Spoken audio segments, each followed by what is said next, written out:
வணக்கம். நான் உங்க friend Jaya Srinivasan. Welcome to veggies recipe. இன்னைக்கு நம்ம வெஜ்ஜீஸ் ரெசிபி கிச்சன்ல ஒரு பிரேக்ஃபாஸ்ட் அல்லது டின்னருக்கு யூஸ் ஆகிற மாதிரியான ஒரு ரெசிபி தான் பார்க்க போறோம். தேங்காய் தோசை. ரொம்ப சாஃப்டா, ரொம்ப டேஸ்டியா இருக்கும். உடம்புக்கும் ரொம்ப நல்லது. இந்த தோசைக்கு வந்து நம்ம உளுந்து யூஸ் பண்ண போறதே கிடையாது. உளுந்து இல்லாமலே இந்த தோசை அவ்வளவு சாஃப்டா வரும். பச்சரிசியில தான் நம்ம பண்ண போறோம். இந்த சாஃப்டான தோசைக்கு வந்து ரொம்ப மினிமம் இன்கிரீடியன்ஸ் தான் நமக்கு தேவை. நம்ம வீட்டில் இருக்கிற பொருட்கள் தான். ஃபர்ஸ்ட் டைம் சேனலை பார்க்குறீங்கன்னா ப்ளீஸ் சப்ஸ்கிரைப் பண்ணுங்க. பெல் ஐக்கானை கிளிக் பண்ணி ஆல் ஆப்ஷன் கொடுத்துட்டீங்கன்னா நான் போடக்கூடிய எல்லா வீடியோஸும் குவிக்காக வந்து உங்களுக்கு ரீச் ஆகும். வாங்க இந்த சாஃப்டான அப்படியே பஞ்சு போல இருக்கிற இந்த தேங்காய் தோசையை ஈஸியாக எப்படி பண்ணுறதுன்னு பார்க்கலாம். தேங்காய் தோசை பண்ணுறதுக்கு பச்சரிசி, இது நம்ம சாப்பாட்டு பச்சரிசியாக இருக்கலாம், இல்லை நம்ம மாவு பச்சரிசி, ரேஷன் பச்சரிசி, எது வேணாலும் எடுத்துக்கலாம். இது 1 கப்பு அப்படின்னா 1 டீஸ்பூன் வெந்தயம் அரிசியோடையே சேர்த்து பாருங்க. நான் ஊற வச்சிருக்கேன், நல்லா ஊறிருக்கு. இது மினிமம் வந்து 4-5 மணி நேரமாவது ஊறணும். 1 கப்பு அரிசிக்கு 1/2 கப்பு அவுல். நம்ம இதை அரைக்கிறதுக்கு முன்னாடி அவுல் ஊற வச்சா போதும். நான் இப்போதான் ஒரு 10 நிமிஷம் முன்னாடி ஊற வச்சிருக்கேன். 1/2 கப்பு தேங்காய் துருவல். தேங்காய் துருவல் நல்லா ஃப்ரெஷ்ஷான தேங்காய் துருவலாக நம்ம எடுத்துக்கணும். ஒரு மிக்சி ஜாரில் நம்ம ஊற வச்சிருக்கோம் இல்லையா, இந்த அவுல் இந்த தண்ணியோட சேர்த்தே நம்ம ஆட் பண்ணிக்கலாம். நம்ம துருவி வச்சிருக்கிற தேங்காய் துருவல் இதையும் இதோட ஆட் பண்ணிப்போம். இது வந்து நல்லா ஃபைன் பேஸ்ட்டாக நம்ம அரைச்சி எடுத்துக்கணும். பல்லு பல்லா நம்ம கீத்தி போட்டோம்னு வச்சுக்கோங்களேன், அரைக்கும் போது அவ்வளோ ஃபைனாக வராது. அதனால துருவி போட்டுக்கோங்க, அதுதான் பெஸ்ட்டாக இருக்கும். நைஸாக அரைச்சிட்டு வந்துட்டு உங்களுக்கு நான் காமிக்கிறேன். பாருங்க, நல்லா ஃபைன் பேஸ்ட்டாக அரைச்சி எடுத்தாச்சு.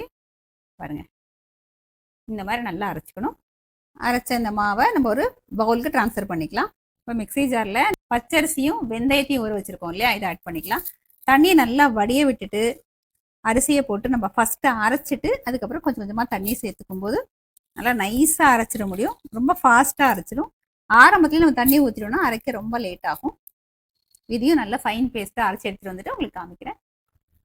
அரிசி வெந்தயத்தையும் பாருங்கள், நல்லா அப்படி ஃபைன் பேஸ்ட்டாக அப்படி மை மாதிரி நல்லா அரைச்சி எடுத்தாச்சு. இந்த மாதிரி நம்ம அரைச்சி எடுத்துக்கணும். நம்ம அந்த அவுல் தேங்காயெல்லாம் அரைச்சி வச்சுருந்தோம் இல்லையா, அதோடையே இந்த மாவையும் நம்ம சேர்த்துக்கலாம். இந்த மாவுக்கு தேவையான அளவு உப்பு ஆட் பண்ணிக்கலாம். மாவை நல்லா கையால் கலந்துக்கணும்.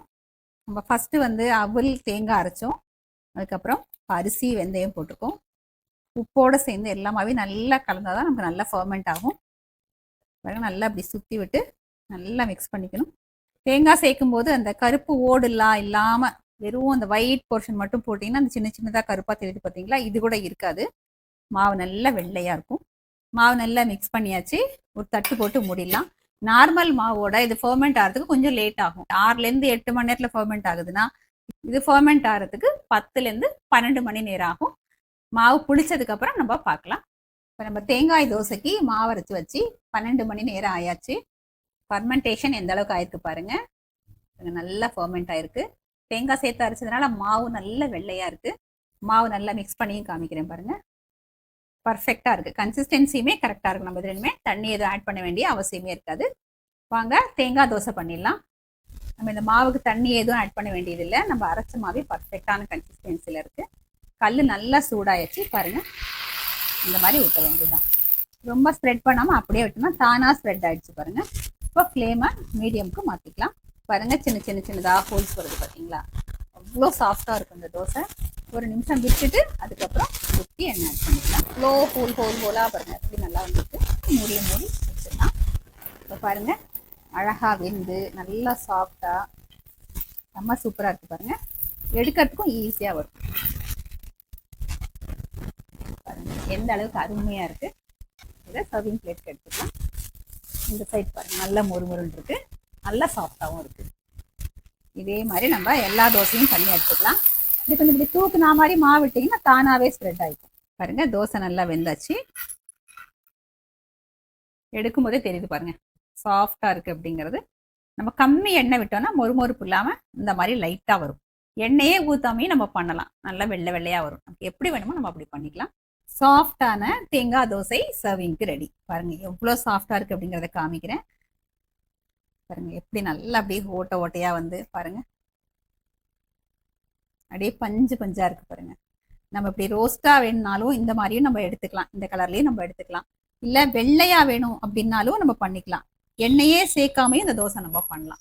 ரொம்ப டேஸ்ட்டாகவும் இருக்கும், உடம்புக்கும் ரொம்ப நல்லது. பார்த்தாலே பாருங்கள் ஆசையாக இருக்குது, இவ்வளோ சாஃப்டாக இருக்குது. இந்த தோசைக்கு வந்து எந்த சட்னியாக இருந்தாலும் நல்லாயிருக்கும்.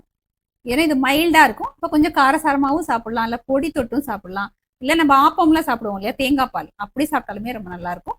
நான் வந்து கொத்தமல்லி சட்னி அதோட சர்வ் பண்ண போறேன். கொத்தமல்லி சட்னியோட இந்த தேங்காய் தோசை எப்படி இருக்குன்னு பார்க்கலாம் வாங்க. என்ன சாஃப்டா இருக்குங்க, அப்படியே வெண்ணெய் மாதிரி வாயில கரையுது. டேஸ்டும் சூப்பரா இருக்கு. இந்த தேங்காய் வாசனையோட அருமையா இருக்கு.